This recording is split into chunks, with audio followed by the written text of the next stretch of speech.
got out of the capsule, you started trying to explain the experience that you had, and you were interrupted. I think somebody was calling for champagne or something like that. Yeah. Did you ever complete that thought in your mind? I know it was very profound. I'm curious if you completed the thought. Well, I'm going to take the opportunity to tell you, to flesh out the story, because it's interesting, I think. But before I do, and don't forget the question, I mentioned the name Elon Musk. So magical things happen. I met him once, many years ago. But for some reason, he's followed me on social media. So he's got a new banking thing, right?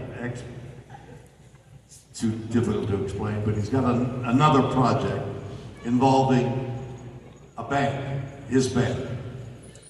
So he has given out $42 bill. I don't understand why. So I wrote to him socially, hey, why don't you donate $42 to my charity, the Hollywood Horse Show, which I've been doing for 35 years, raising $400,000 or $500,000 a year, raising several $1 million for children and veterans who have basically some of the same problems, whether it's physical or mental. So this charity, which when I saw a thalidomide baby, one leg, no arms, holding the reins of a horse, thought, I gotta help, and started this horse show. So now Elon Musk is sending out $42 for some publicity for this new banking. So I said, if you're following me, Mr. Musk, why don't you send me $42 bills, let me auction them off at $1,000 a piece, and see if we can raise money for my charity. He sends me the money, dollar bills. We auction it off at $1,000 a piece and raise $42,000. Pause a moment, because if that's the applause for $42,000, I said to him, how about another 42? We've gone through the 42, how about another? Give me another 42, give me another 42.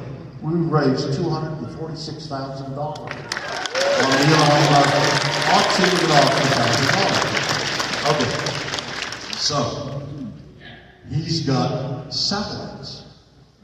Now, you're an aerospace engineer with satellites. Yes, sir. What are you doing? What are you accomplishing that he's not? Okay, go for it. So they're Right into the mic. satellites that I've worked with predict the weather. They give us the weather images that we then can predict the weather in the future. Yeah.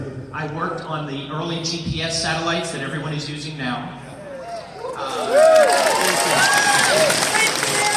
Another satellite was called Landsat that gives it every 16 days. It does a view of the Earth over the same spot for watching changing land usage. How brilliant. So that's been going on, yes, sir. Yeah, fantastic. Good work, executive. Going back to your question before. So, we read that Blue Origin is going to send up a rocket.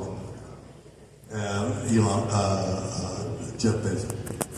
So I call Blue Origin, or agent, and says, who should go up first? Blue Origin. Captain Kirk should go up there. And they said, no, and we fly up. And I meet Bezos in the lobby of Amazon, which is 3 times the size of this theater. And in the center, under a spotlight, on a glass dome, is the model of the Starship Enterprise. turns out he's an aficionado. A bit of a fan. A bit of a fan. A large fan. And we talk and we laugh and we sit down at a table and everybody comes around. Shatner had the first liftoff of Blue Ridge. Sounds like a good idea. We go home. COVID hits. And a year later, I read that he, Jeff Bezos, and his brother, and a female astronaut who didn't go up into space, and a teenager are going to be the first 4 people up in Blue Origin. Oh, shoot. Well, all right, let's wait. And they call and say, how would you like to, Shatner would like to go up second. I'm like, oh, second? That's like getting the vice president. I want the president! I think about it a while. Okay, I'll go second. So, one day, I'm in Texas at Bezos' sprawling ranch, which he has, where the liftoffs for the Blue Origin is. And they invited me on a Monday.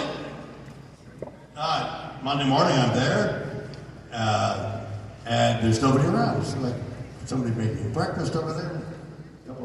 Where's everybody? Well, they're coming in tomorrow. Okay, well, why am I here? Somebody says, how would you like to go see the gantry? So we drive out in a Rivian up to the gantry, and somebody says, let's go up the gantry. Now, the gantry is on Texas desert, which is about 4,500 feet, close to Denver, height of 5,000 feet. It's about a mile high in the air. So you're already going, 11 flights up the gantry? Are you kidding me? So slowly, I make my way up the 11th flight of stairs, and I get to the top. And I'm looking at a room about the size of that. And I said, what's that? Because I can see the doors open. 12 inches of cement. I said, that's the safety room. Safety room? What do you mean? Why do you need a safety room? And say, in case something goes bad. What do you mean in case something goes bad? Well, So they've got a safety room. And I look out, I'm looking down, I'm looking around. And then I go down, I go back to the base, and I'm wondering, why the heck am I? Of course. They wanted to see if I, at my age, could make it up the 11 flights of stairs at 5,000 feet. So, the next time I see the rocket, it's standing up, and I'm passing by on my way up the gantry to get into the rocket ship, because we rehearsed weightlessness for 2 days. And I go up, and as I pass by the rocket, I see, and it's off-gassing. Hydrogen. Hydrogen? Yeah. Have you all seen the documentary on the lead with an airship? The Hindenburg. The Hindenburg. Yeah.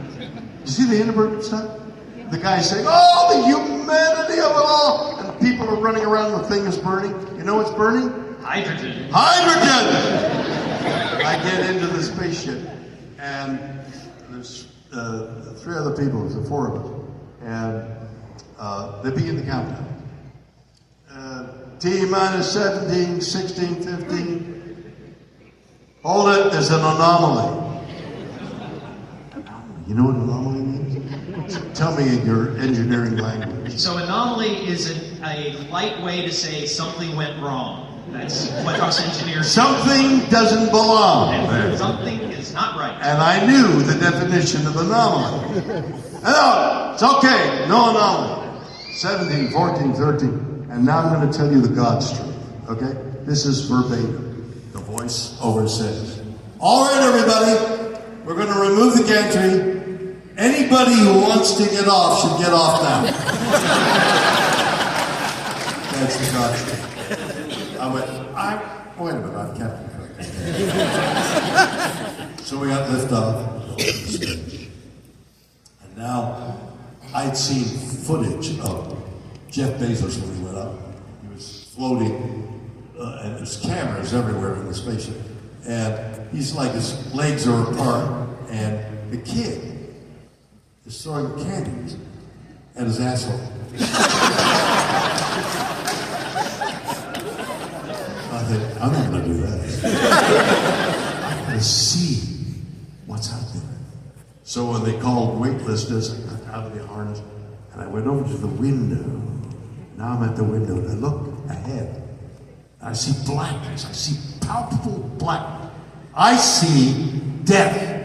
I look back, and I see the wake in the air of the spaceship, and also the beauty, the beige of the desert, the white and the blue.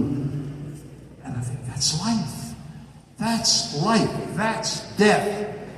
And then I see the curvature, and I realize we're a mote of dust in this universe. We're nothing. Pale blue dot. What? Pale blue dot is Carl Sagan's line. Yes. It wasn't a pale blue dot. It was fulminated with color, beige and white, the colors of life. I read 60 years ago Rachel Carson's book, Silent Spring. Talked about polluting the planet. And I realized, after all my studying and energy devoted, we're killing ourselves. We've got dirty water. We've got dirty air. We've got plastic particles floating around our body. We're killing this incredibly beautiful piece of rock. We're killing it. And I suddenly felt overwhelmed by something. And when I landed, I found myself sobbing. I couldn't understand what I was sobbing about. Why am I crying? In front of national television. I go into a corner and I realize I'm in grief. I'm sobbing out of grief for this incredibly beautiful planet that we're killing. And we can't do this. We can't do this to this miracle of life. Life. The miracle of what we share is life. We're all united. And we're killing it. And I realized I was sobbing in grief. Thank you very much, everybody. Thank you.